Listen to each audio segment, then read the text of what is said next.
We just wait some minutes until maybe 6:08, 6:10 because of the heavy traffic. So there are people on the way. So yeah, you can socialize a bit.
مساء الخير. Hello everyone. Welcome and thank you for coming and joining us to our monthly seminar. And our monthly seminar is Exploring Egypt Histories and Historiographies. That is an event that happens, we try our best to have it every month, except in Ramadan. That's why this is our first comeback after the Ramadan and the many holidays we had. And we are very happy to host very special speakers this evening to continue on our exploration of histories and historiographies of Egypt through different aspects. But first, I would like to remind you that every month we are in a different location, because this is a joint seminar between 6 institutes in Cairo. So make sure to follow all the events of all the 6 institutes so to know where is the next session. For now, please let me introduce our wonderful speakers behind footnotes, or its footnotes. How do you call it actually? Not its footnotes. Okay, la. I'm just trying to how to say to make it more clear for our audience. And I'm looking to my text to find my text. I'm sorry for this.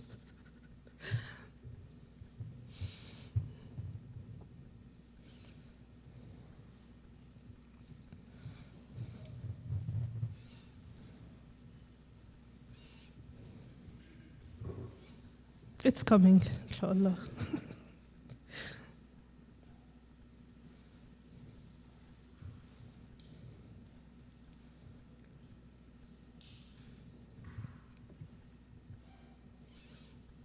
It is here. So our wonderful speakers behind the footnotes are Wafa and Juan. Juan, I'm pronouncing it good, yes? And they are both exploring the history of modern Alexandria, as they will talk more about this. So let me introduce, and ladies first, of course, and Wafa Abdelaziz is an Alexandrian tour guide with a background in heritage and Egyptology. And her studies and work at the Library of Alexandria helped her recognize the inseparable ties between past, present, and future. She loves sharing them with others, and that's why she brought together her passion for heritage and storytelling to footnotes. Juan Carlos Lucero, a Guatemalan cultural mediator with over 10 years of experience working in the United Nations worldwide.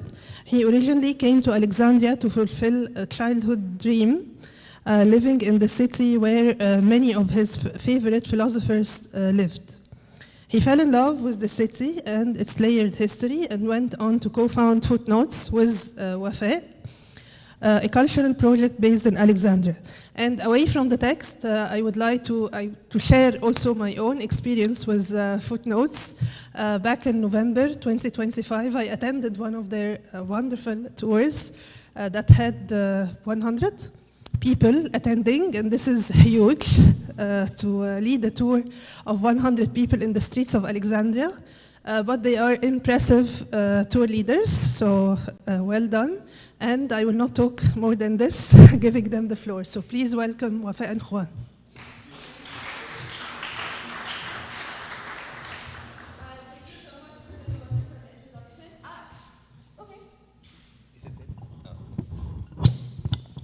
Okay, so thank you so much for this wonderful introduction. We're really honored to be here today among a wonderful group of scholars and heritage enthusiasts.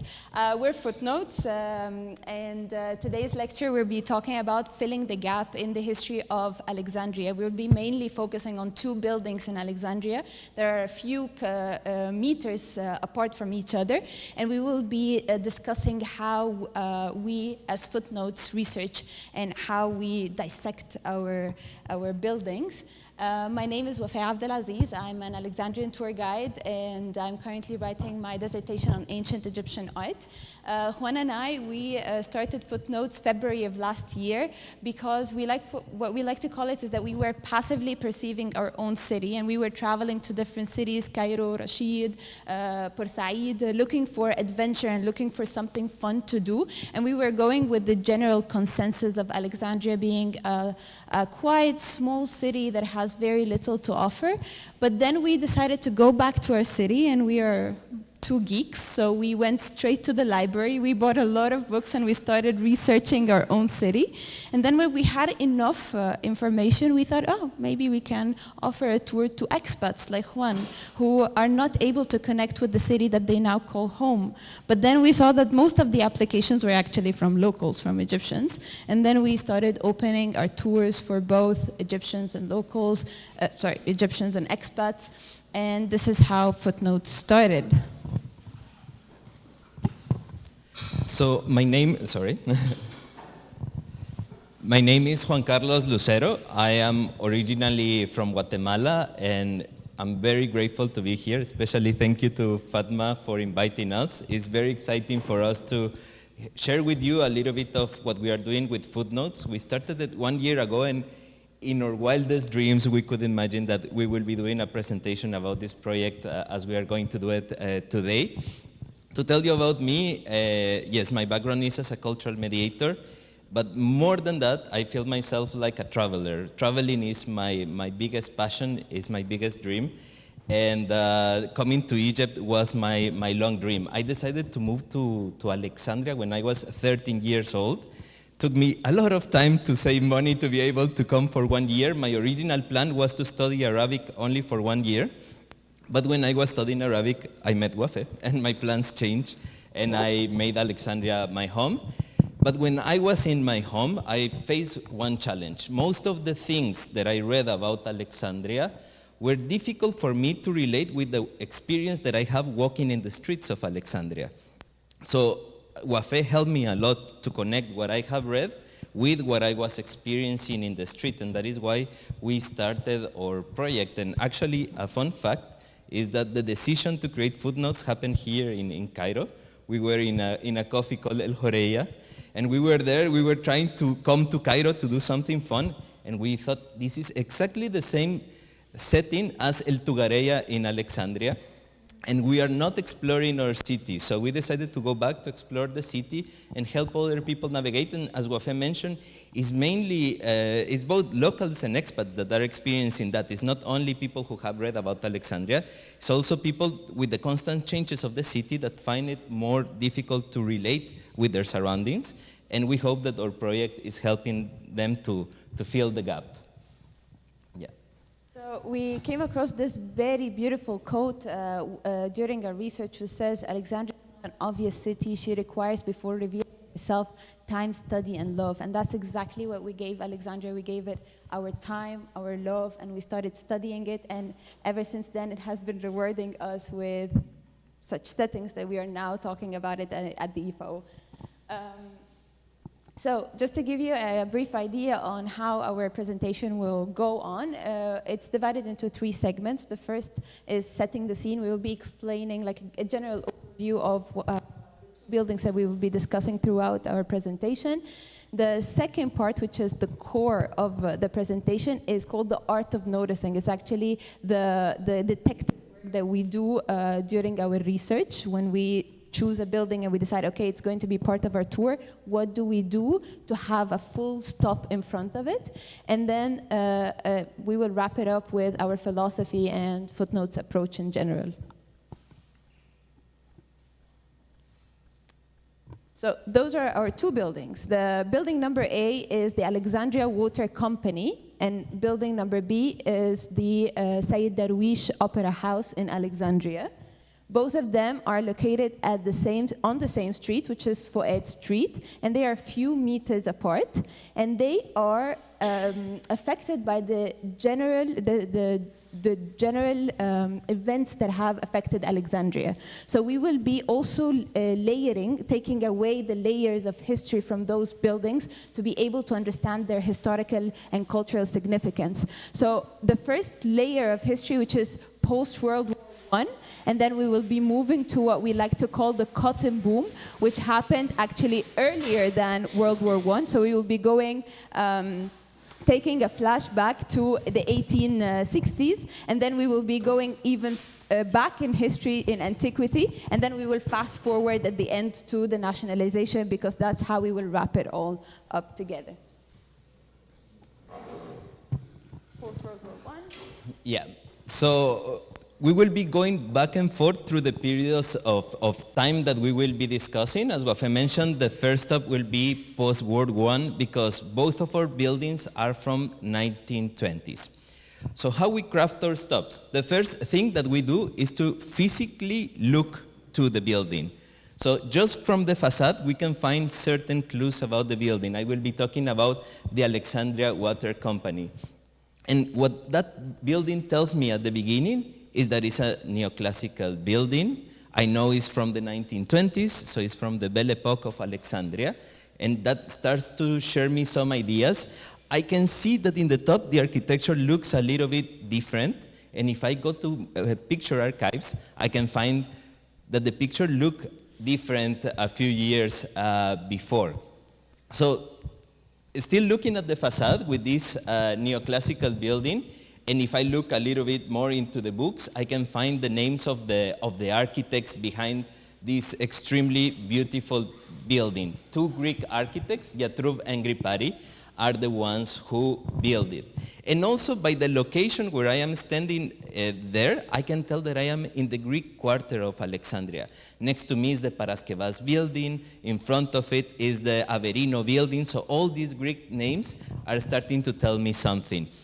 And something very unique about the architecture of Alexandria is that it's very eclectic, because in that cosmopolitan atmosphere, those communities were competing to each other to see who will create more beauty in the context of Alexandria, and they will do it through the architecture. So many of the architects wanted to display the beauty of the community that they belong, and in this case is the Greek community. So we can see in the facade the classical Greek columns of architecture, the Doric, the Ionic, and the Corinthian columns displayed in the facade, and this feeling that the big entrance resembles a little bit like a Greek temple. So it's already telling me the story of the Greeks in Alexandria.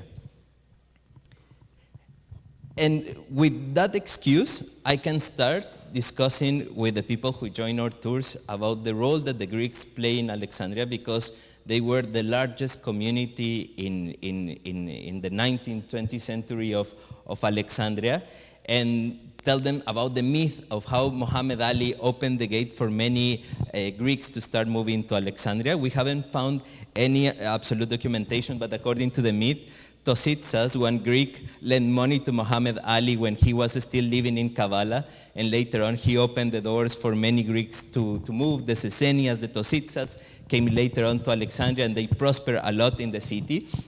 But it wasn't only for the elite of the Greeks, also many refugees in 1820s came to Alexandria.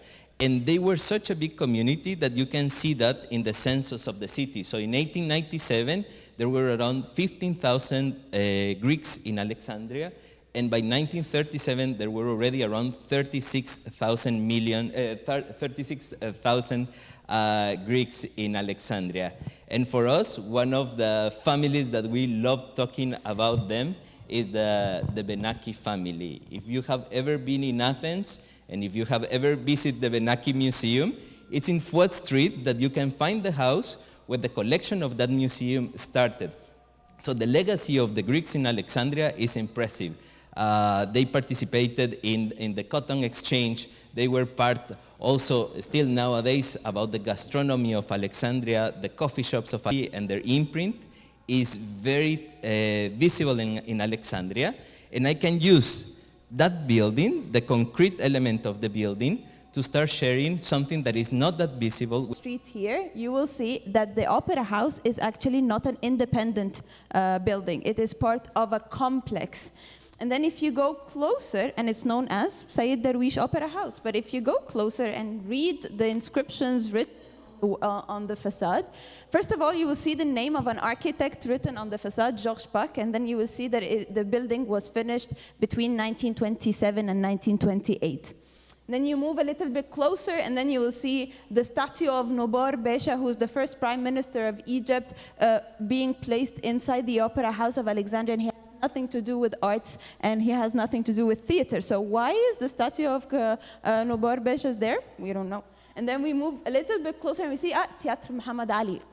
How come it's known as Theater Sayyid Darwish? So when you go to the books, you realize that, actually, yes, this was a complex that was commissioned by a Lebanese merchant called Georges Qurdehi. And Georges Qurdehi had a nickname in the books, Le Roi de la Bourse. He was the king of the cotton exchange. And he was the one who commissioned Georges Park to design and also supervise the construction of a commercial entertainment residential hub in the city center of Alexandria on Fouad Street. And among the different components of this complex was the Theater Muhammad Ali. So that Theater Muhammad Ali is embedded inside the complex. It's not a building on the street, an independent building on the street. So there are two buildings in this complex, Qurdehi Building 1, Qurdehi Building 2. There is the theater, two cinemas. Cinema Royale is the one behind at the very back inside this red rectangle, and there's another cinema called Cinema Plaza, and then there's a piazza, or there's a plaza that connects them all. So just the fact that Juan and I take our tours inside the complex of Qurdehi gives us excuse to talk about all of those elements, especially cinema in Alexandria. So for example, this is a very fancy looking group of friends who were attending a movie in Cinema Royale, the cinema that you can see at the back being operated by Renaissance. Actually now it's not functioning anymore, but it used to be operated by Universal Studios. And it was one of the fanciest cinemas that Alexandria had, to the extent that if you didn't go with the specific suitable dress code, you wouldn't be outside. And this cinema was actually one of the highlight events in Alexandria. They were even hosting magicians and puppet plays for children. So we can talk about how life unfolded in Alexandria just because the setting allowed us to do so. So we take a step back to the 1860s with the cotton boom. So we do a flashback in our tours. We already know that the buildings are from 1920s, and the cotton boom is in the 1860s. When the Civil War started in the US, they stopped being the main producers of cotton. Egypt took the place, and a lot of wealth were created, and later on many buildings were created. So that's connected with strange information that I can find in the facade of my building. Again, the Alexandria Water Company. And the strange information, it says founded 1868. And by the context of the research that we have done in our tours, by the way, we were mentioning that our tours, so far, we have covered 1 kilometer of Alexandria, and we took 1 year just to research the last 100 years of that strip of the city. But with that research, we know that quarter of Alexandria was developed by an Italian called Filippo Pini. And Filippo Pini developed this area in 1870s, and the first building, which was his house, Casa Pini, nowadays is Instituto Cervantes, if you visit Alexandria, that building is from 1880. So how come this building is the Alexandria Water Company? That tells me that that wasn't the original location of the Alexandria Water Company. And that helps me to remember that many of the foreign communities moved to Fouad Street, where we are right now walking, after the bombardment of Manshaya in 1882. So that led me to look for the Alexandria Water Company in a different part of the city, which is a neighborhood called Wabur El Maya. And I can tell that with the research of that other area of the city, that in 1858, a French engineer, Jean-Antoine Cordier, I'm sorry for my pronunciation with French, my Spanish is very strong. He was the civil engineer that actually created the water system for Alexandria, and that later on it will become the Alexandria Water Company. So this is an image on how the system of water start to operate in Alexandria. So they use the Mahmoudeya Canal of Alexandria, which is the river that you can see in the bottom. And they use also another canal called El Farha that moves from there to the center of the city, to the neighborhood of Wabur El Maya. A very fun fact is that that neighborhood that nowadays we call Wabur El Maya was known as such after the existence of the Alexandria Water Company. Wabur comes from the French word of vapor. How do you say vapor in French? Yes, exactly. So in Egyptian, it became Wabur. El Maya, the water in Arabic. That is how that neighborhood became known, because of the water stream that the Alexandria Water Company was creating. So we can tell then, okay, the Alexandria Water Company was located in a different area of the city. And with a little bit of research of the Alexandria Water Company, we could tell it was operated by the British. And by 1863, it was the largest item in the budget of the municipality of Alexandria. Actually, 32% of the budget of the city was destined to the creation of a distribution system of water that started to cover 50 kilometers of pipes to bring water to Alexandria. Okay, so to go back to the 1860s. So we were walking in front of the Sayyid Darwish Opera House, and then we realized that it was actually Qirdahi complex, and it was called Theatre Muhammad Ali. But if we go to maps that were drawn in 1885, in the same exact spot, there was also a theater. So that means that before Qirdahi decided to make his commercial / entertainment / residential hub, there was a theater. So if you go to books, you realize that, it was Theatre Zizania. And that happened because of the cotton boom that we were talking about. The cotton boom that was responsible for the water company existing, it was the one responsible for the Theatre Zizania happening. Because in 1861, when Alexandrians who were working in cotton were able to quadruple their wealth in just a span of 3 months, which means that these people were able to be 4 times wealthier in 3 months. So that's when funds and money was flooding on the streets of Alexandria. And the idea of Theatre Zizania was the idea of an Italian designer called Pietro Avoscani, who was in love with theatrical performances to the extent that he was funding them to happen on the streets of Alexandria from his own pocket money. But then when he went to Etienne Zizania, Comte Etienne Zizania, and Comte Etienne Zizania at that moment had the funds and the means, that's when the idea of Theatre Zizania happened. And Theatre Zizania was built in 1862. The construction started in 1862, and it opens its gates in 1863. And it stayed there functioning and being one of the most prestigious opera houses until 1917, until World War I. And then post-World War I, that's when Qirdahi built his theater.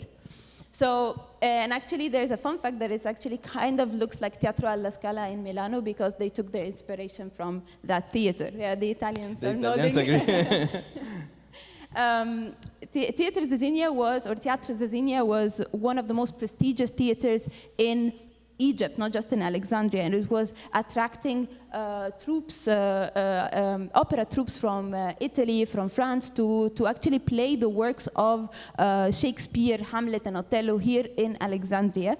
Theatre Zizania also gives us an excuse to talk about the first celebrity known in the world. Actually, Sarah Bernhardt, if you Google her right now, she's considered to be the first celebrity in the common or the modern sense of the word. She was the first woman to go around the world touring, pursuing a career in in acting. So she was the first actor to tour around the world pursuing her acting career. And she was here in Teatr Zizania in 1907, being surrounded by the aristocracy of Alexandria. So again, this exact space in Alexandria allows us to talk about all of that, allows us to talk about cinema, and now talk about theater and the beginnings of theater, not just Alexandria, around the world.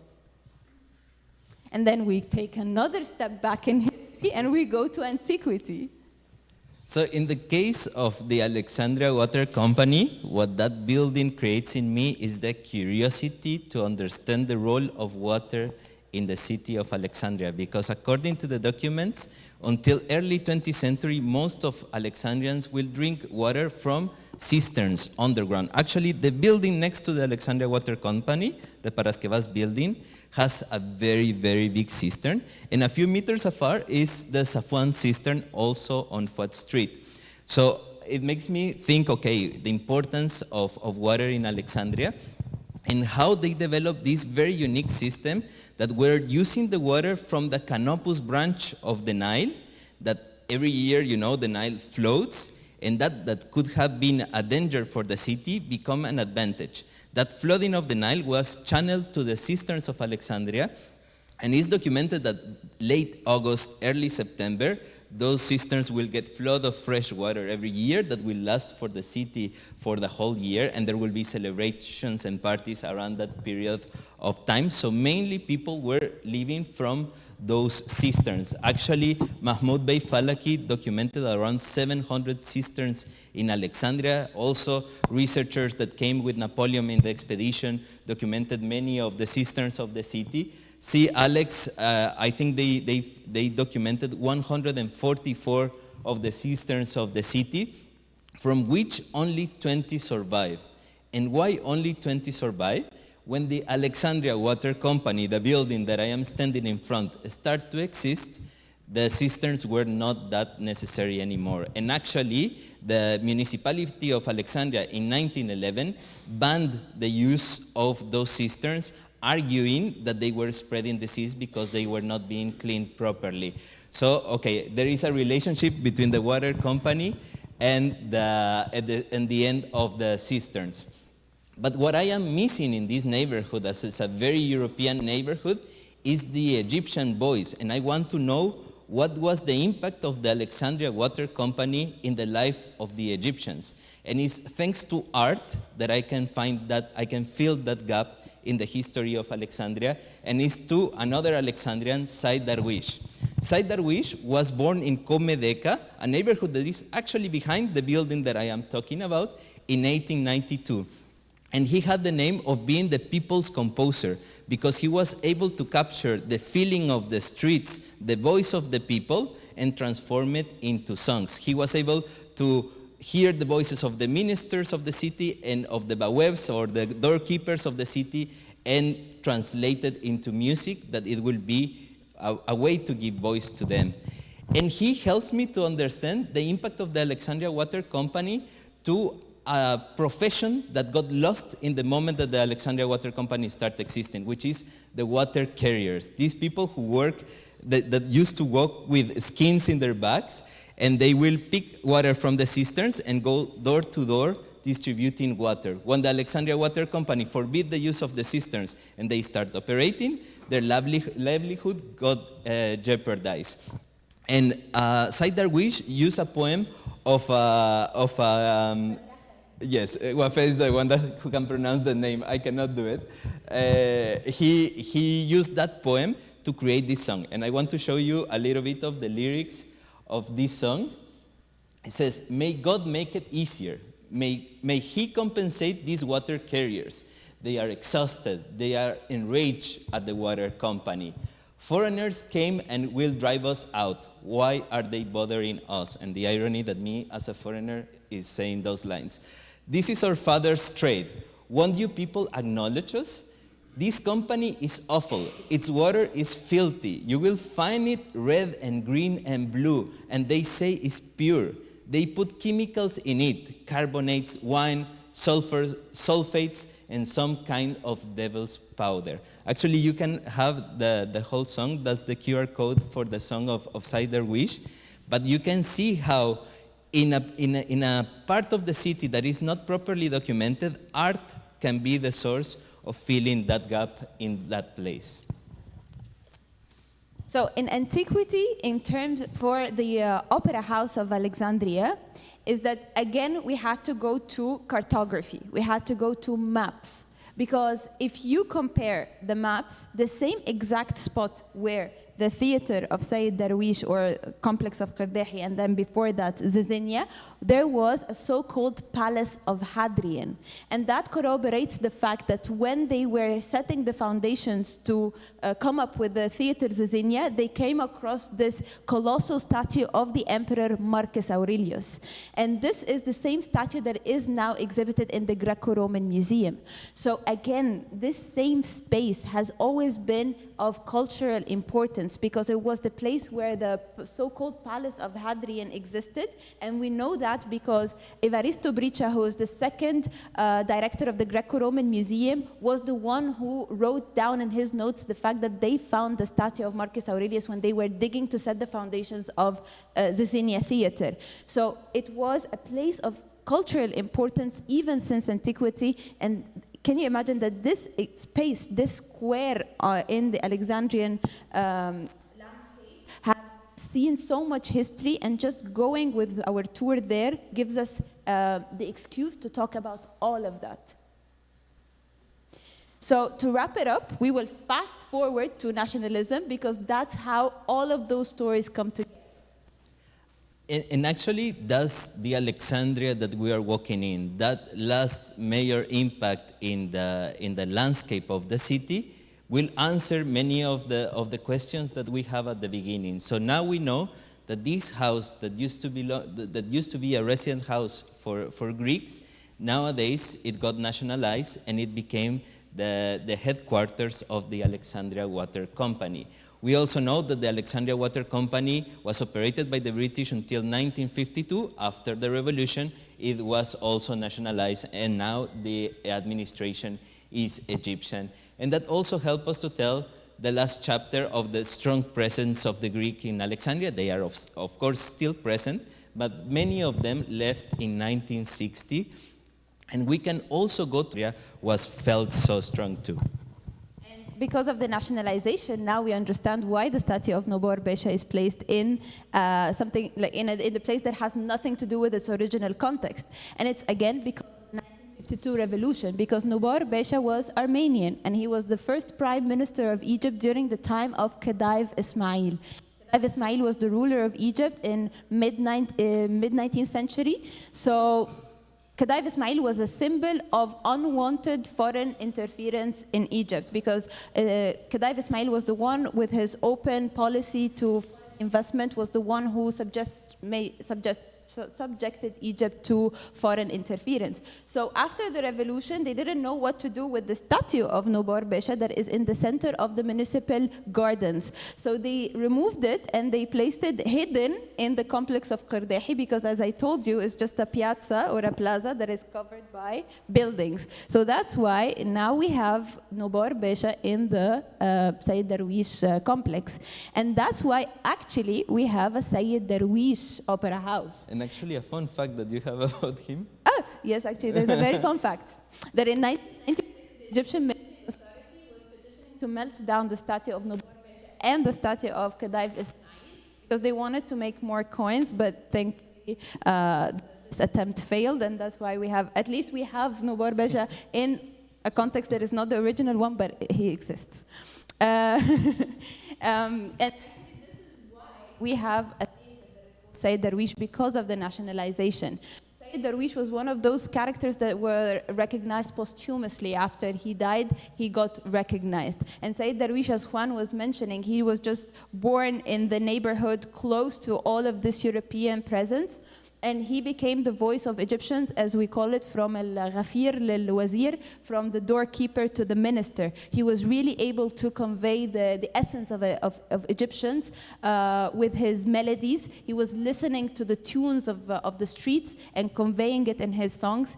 So that's why we have Masrah Sayyid Darwish, and you can see that the Arabic script is the one on top, and as an afterthought or as a translation is the Latin script, which is opposite to Theatre Muhammad Ali, where you can see that the name was only written in English. So you can see here that after the nationalization, the identity of Alexandria changed to mono-identity. So Alexandria was a multi-identity place where you will find different creeds, different nationalities, richness of cosmopolitan richness, but after 1952 revolution, which is actually a challenge that we will be talking about, it became mono-identity. It became only Arab. So they tried to remove any European influence, and that's why the only opera house that we have here in Alexandria is Opera Sayyid Darwish. They gave recognition to this man who dedicated his life to give voice to the Egyptians, and you can see that his legacy goes beyond even the opera house. Everything around the opera house is Sayyid Darwish. Even the elementary school right in front of it is the primary school of Sayyid Darwish. To summarize, just using that building, we can start to pointing out that it was a Greek residential house, but with that information, you can continue, thank you. We can talk about the establishment of the Alexandria Water Company in Alexandria. And we can go to the history of how water was distributed before that and the social impact that the Alexandria Water Company had, particularly in the water carriers. And finally, how this building ended up becoming the Alexandria Water Company after the nationalization.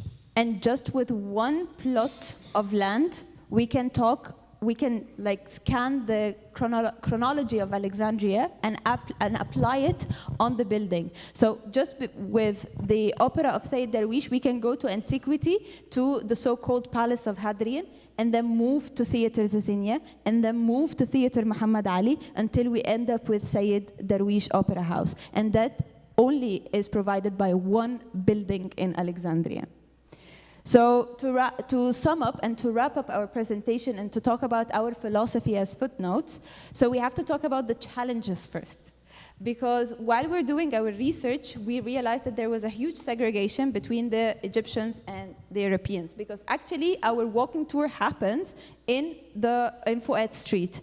And while we're on Fuad Street, we're talking a lot about the Greeks, about the Italians. And the first question is like, where are the Egyptians? Simply, the Egyptians weren't living here. They were living in a different part of the city. So that segregation actually kind of omits the Egyptian voice, but we find the Egyptian voice in art, such as, for example, the songs of Sayyid Darwish. There's another, this nationalization has, or this national approach also has a dark side, which is the 1952 or post-1952 revolution, because just in a span of 10 years, just a decade, the identity changed completely. Even the name of the street changed 3 times. So we had Fuad Street and immediately changed to Harraya Street, Freedom Street, and then immediately changed to Gamal Abdel Nasser Street. So if we want to track the history of just one street, we have to go with 3 names. We have to look for 3 different names. And also the purpose of those buildings changed. So for example, in the case of the Alexandria Water Company, it was a residential house, but after the nationalization, it was the headquarters of the Alexandria Water Company. In the case of the Opera House, it remained as a theater because it was built to be a theater, but this sudden change in purpose also is a big challenge for us to research the building, because we then have to look for different resources, different references. And also the post-1952 revolution is a challenge for us as footnotes, because the original owners or the designers or the inhabitants of those buildings had to leave, whether they sold and left, or they just left, or later on they left for their own hometowns, or home countries. So we don't have their records anymore. Their records are in closed apartments and archives that when it happens to be open, then this massive influx of information can be accessed. So how do we fill the gaps? So first of all, we look at the building. We really try to observe the building and get clues from just the architecture, from what is visibly on the building, such as, for example, the plaque of the Alexandria Water Company. And then we go back to books, of course, to books, articles, newspapers. Newspapers are a very valuable source of information for us. Arts, we go to archival photographs and we compare backgrounds. We try to look at the cityscape and see what changed and what did not. For movies, a lot of movies, like we recently curated a tour in Montaza Gardens, and 90% of our research came from movies. Artworks, paintings, design, like advertisement designs and all of that. Literature and gastronomy. Food tells you a lot, really. Food tells you a lot. Maps, we go for maps and we compare maps at different periods. And oral tradition. Oral tradition is basically going to my mom and my grandma and asking them where did you go, what did you do, and so on. But this is the cherry on the top. So after we already went to books and we went to maps, if my mom have a fun story about this place, then we get to add it, and it adds so much depth and so much richness to our tours. But it comes at the very end. Yeah, and with oral tradition, there is always a challenge because there are some stories that we have heard over and over again, and we cannot find any documentation that they prove them as a fact. Many people say, in that building, Saad Zaghloul made a speech, and there is a whole story, and many people repeat it, but we cannot find any picture, any documentation, so we usually keep those stories until we find enough evidence to share it and include it in our tours. But even though I'm talking about facts, our tours are not only about facts. Of course, we do our research, we take our time. We are not expanding fast in the city. We are trying to go very deep, as you can see in this presentation. But rather than facts, we want to tell people how life unfolded, and we want to transmit the feeling of the streets of early 20th century of Alexandria. That's the most important thing for us. And we use that tangible element that is the building in front of us to discuss all the intangible elements that is life itself, the presence of the communities, the food, the way of living, the way of thinking, the way of experiencing the city. And in order to do that, you have to do it on foot. Actually, that is why we call our project Footnotes, because we believe that we have to do it on our foot. We need to walk the street, feel it, hear the noises, everything with all your senses. Take more time to appreciate certain details. And those details are for us those footnotes. Like in a book, when you read that tiny information at the little script, and you sometimes omit it, we don't want to omit those footnotes. We want to bring them back to the discussion of the heritage of Alexandria. And finally is the filter through which we curate those stories. We created footnotes for ourselves, for us to have fun. So our filter is, if this story says something to me, to Wafed, to Juan, if we enjoy it, we include it. If we are not enjoy it, it will make no sense. We need to have fun when we are doing those tours. Our idea of the tours is not to make a walking thesis next to the people. We actually want to create a nice experience to the people who are walking with us. We want them that the next time that they walk on that street, even though the street might be the same, their feeling of the space will change because of the stories. So that's the natural filter that we use to create our tours. And yeah, with that, we thank you. Yes, thank you very much. And there are many stories that we also share through content on our Instagram. If you want to dig a little bit on the stories that we have included there, please be more than welcome. Yeah.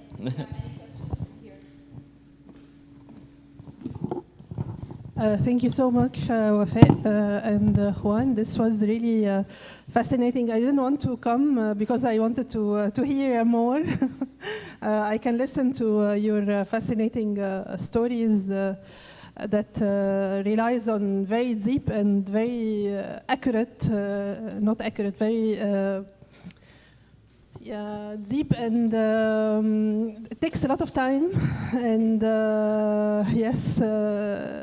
But I can see how you are enjoying. As you said, Juan, and I completely agree, if you're not having fun, you both enjoying the stories, it doesn't make any sense, and I completely agree on this. Let me start by the first question that opened my appetite about food. Can you tell us more? Because Wafa, you mentioned that you also, in your fascinating complex approach, that you very easily and beautifully explain to us how you use the many sources and many methods. But tell us more about food. Well, for example, we are currently kind of focusing our research on also eateries or places, restaurants, cafes, and so on. So one fun fact, for example, is that Delice was officially open to the public in the year 1900. However, they were officially registered in 1922.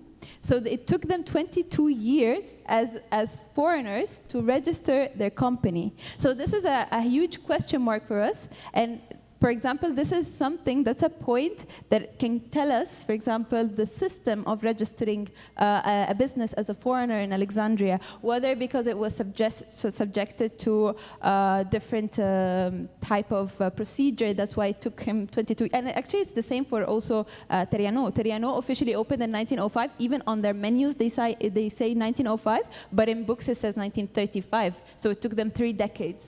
So, well, maybe. Again, it corroborated. However, this is a point of speculation that could answer legal or procedural data information. So that's one thing. And also is how those places became part of certain rituals or traditions in Alexandria. Going back to the example of Delice, many people after going to Mass, they will go to Delice to enjoy the food. So those places became anchors of rituals in the lifestyle of Alexandria, and that is why they are so important for our research. Thank you so much. And I mean, I'm a big, huge fan of your work, already. But I was especially touched how you easily put together the story and link things that we don't usually link them together. So really well done. I'm sure there are questions. Yes. Thank you very much. I think I know where I have to go next time. I'm in Alexandria. No, we had 2 years ago, we had a wonderful talk of the Shubra archive here in Cairo, this project. 1 year? 1 year. Do you have similar sources at hand or people who could connect you to such sources? Yeah, so after the tour that we prepared with CLX, the one where Fatma attended to our tour, they were the ones who actually opened their doors to their library and their archives, and most of our research is coming from CLX. Actually, if you've seen the pictures that we have been showing, almost 50% of those pictures come from them. So they have been, for us, the greatest source of information. And it's also because, as I mentioned, that the houses of the families who had to leave abruptly were closed. Like some of them they were old renting system and so on. So they were completely closed with their identification papers, renting documents, all of this. So, for example, when those buildings get acquired by new owners, such as, for example, Sigma company that we have here, that we have in Alexandria, back in Alexandria, they go directly to Sir Alex. So they give archives to Sir Alex to study them and publish from them and so on. So Sir Alex is a very reliable source, and they are extremely helpful when you ask for access. They give it, and they do it happily. So. Yeah.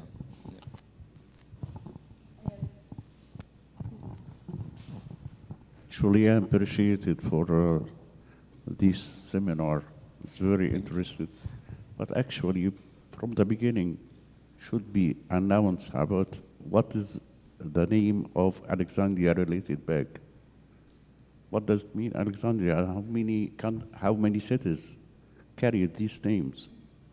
Actually, the other one you said mention Sayyid Darwish is very famous. Okay, when he was born, you didn't tell when he was born. When he was gone, you are never mentioned. Never mentioned. Okay, never mentioned. What about the Greek? Greek people never came, all of them in Muhammad Ali's era. No. Some Absolutely none. 1820s, yes. Absolutely none. Yeah. No. Because the Greek and Arman, especially Arman, came during this is fighting between Turks and Arman war. That's what I would like to tell. And this is a good effort. Thank you for everything. And I appreciated came here to listening to you. Thank you very much. Thank you very much. More questions? Yes, okay. Hi, thank you so much for this initiative. I heard you talking about the role of art in your quest to find the history of buildings, but can you elaborate on that a bit more?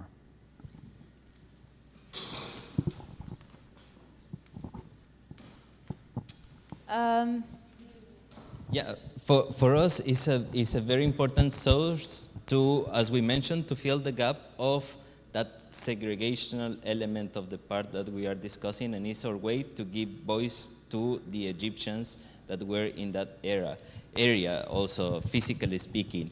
So not all art will give you the same feeling. If you go to the quarter of Alexandria from Lores Durell, even if it's art, it gives you the perspective of a foreigner participating in that cosmopolitan society.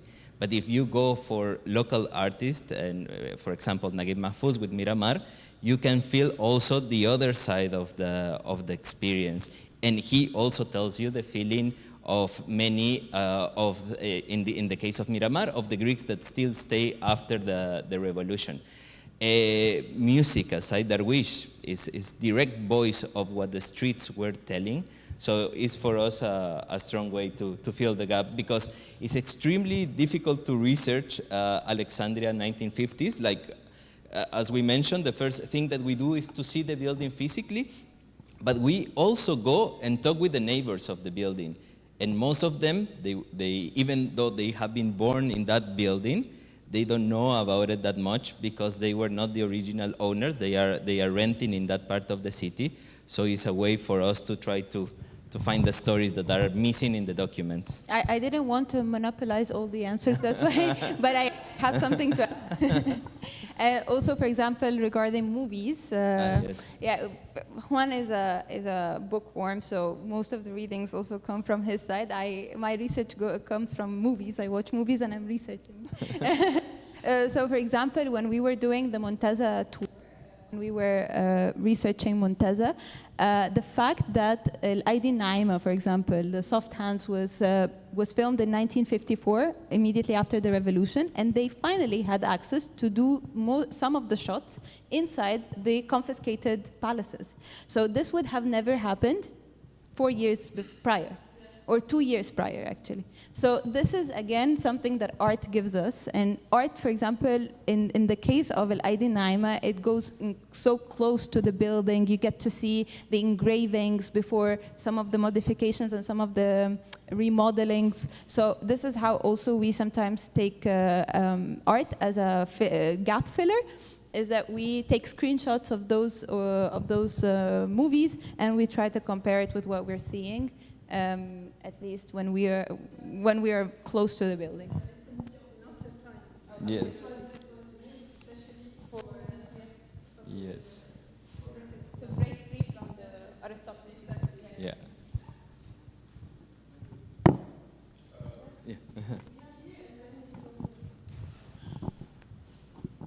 Thank you for your presentation. My question is, what kind of people participate in your tour? So, for example, mainly Alexandrians or the people coming from other cities? Okay, so it's a combination. 50% are expats. We have some of our participants are here, so we are very happy to have you today. But mainly is between Cairo and Alexandria. I think those expats, Cairenes and Alexandrians, and many of the people that move from Cairo to Alexandria, they have family ties to the city. So, yeah. Sorry, from Alexandria to Kairos. Yeah, they have ties to Alexandria, and they want to rediscover the place where their parents and great-grandparents used to spend their youth. Yeah. So mainly expats or Alexandrians that are now based in Cairo or based abroad, and they want to come and connect to their hometown. Yeah. One there and then here. Yeah.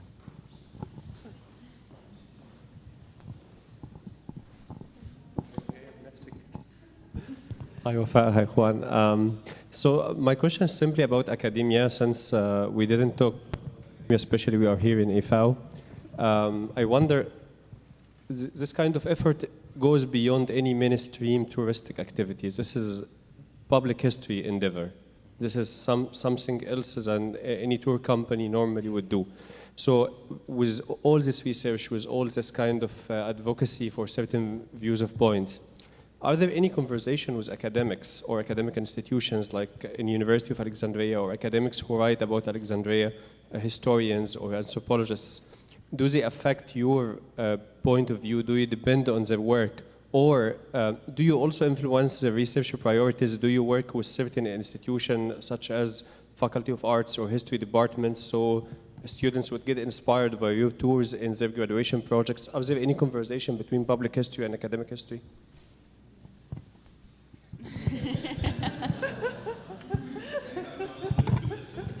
Well, we haven't been approached by any academic institution yet.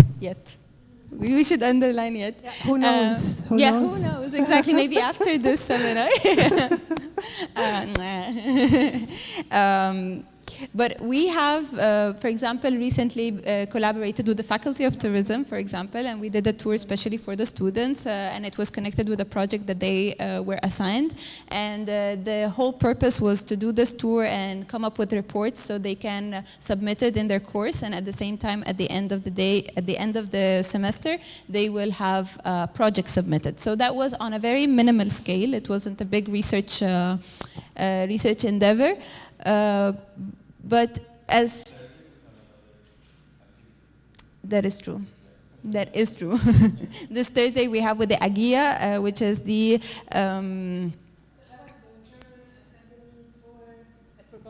yes, I already forgot it from the Arab part. Like I already forgot it from the very beginning, which is also part of their annual conference that they do. It's the Arab German Young Academy. Yes. Which they were also interested in exploring downtown in Alexandria. So we have next Thursday. Next Thursday. Yeah. This doesn't look professional at all. So, but speaking of academic approach, we haven't yet explored this part.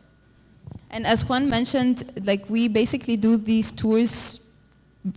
At the first layer is for us to have fun and to enjoy our experience in Alexandria, but also to give a meaningful experience to others. But also the collaboration you had with Sir Alex is a collaboration with an academic institution. And I want to highlight also how significant are the days of the heritage, the Journée du Patrimoine Alexandrien. It's something really that is becoming year by year a very significant event, attracting huge numbers of audience. And I want to highlight that how this is something that is not really the trend of generally all academic institutions in Egypt. or worldwide maybe, I don't know. So I just want to salute the big efforts that they are doing. Thank you so much for pointing it out. Maybe we missed pointing it out. was a question. It was one chance for the public to enter the palaces.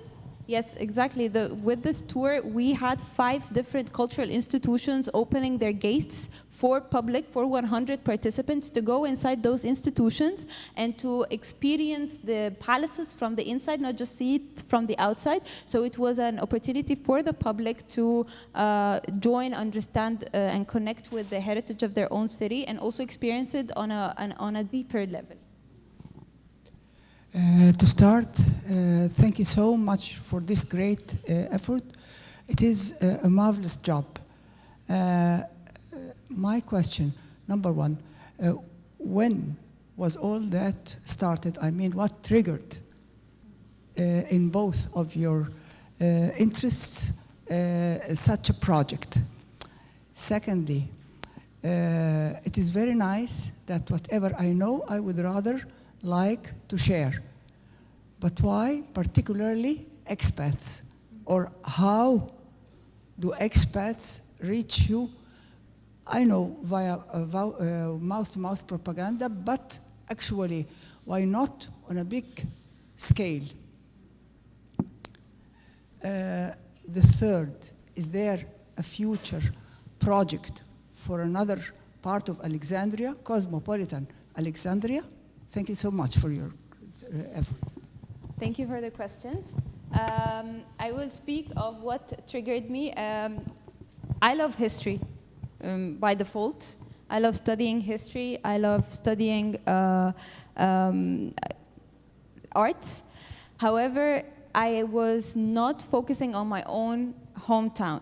I was focusing on maybe ancient times more. I was more focused on ancient times. Plus, I was in a city that was full of history, but I was not enjoying it. I was actually kind of going with the consensus of it. This Alexandria is becoming too boring. We cannot do anything here. We have to travel to Cairo to do something fun, and that was so devastating to us. So that, from my side, was the starting point, was the fire that made me want to go back and try to connect with the city and try to research it and understand its magnitude and significance. That's for me.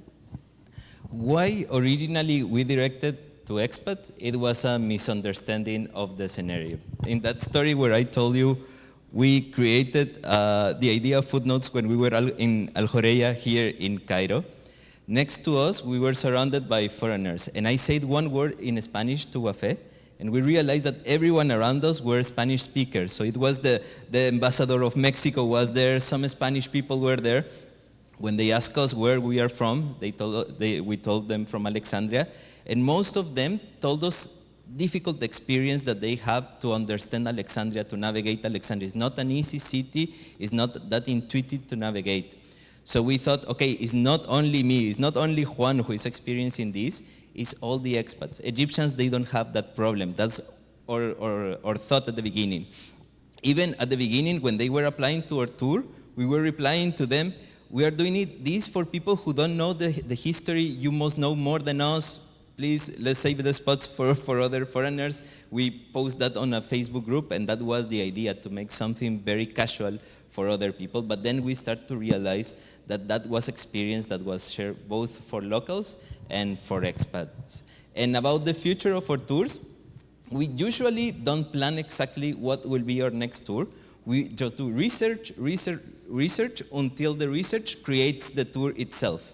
So we let until the stories give us a better perspective that we feel that is nice to share and that it deserves to be shared with other people. Yeah. So, We don't like forcing it, because if we kind of forced it, we will be like trying to find stories to fill the tour up. But when we find clusters of information, then we say, this can be a tour, this is walkable. So it's basically we do the research and then let the tours manifest. But you didn't answer what triggered you to start. what triggered me to start, to be honest, selfish motive. I wanted to meet other people who would like to walk and talk about history. That was my original reason. Yeah, I mean, I want to highlight that you welcome everyone in the end. I mean, you don't say that these tours are for expats or for any specific group. So this is only how, yeah.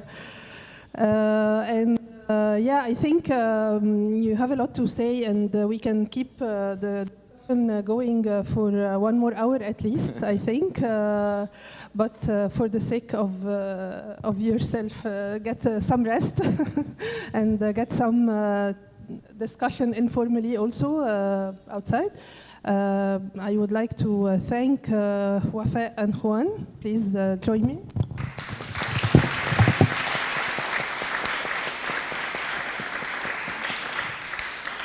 This was a real highlight of our program this season, really. We never had anything about Alexandria, so thank you for bringing it to our seminar.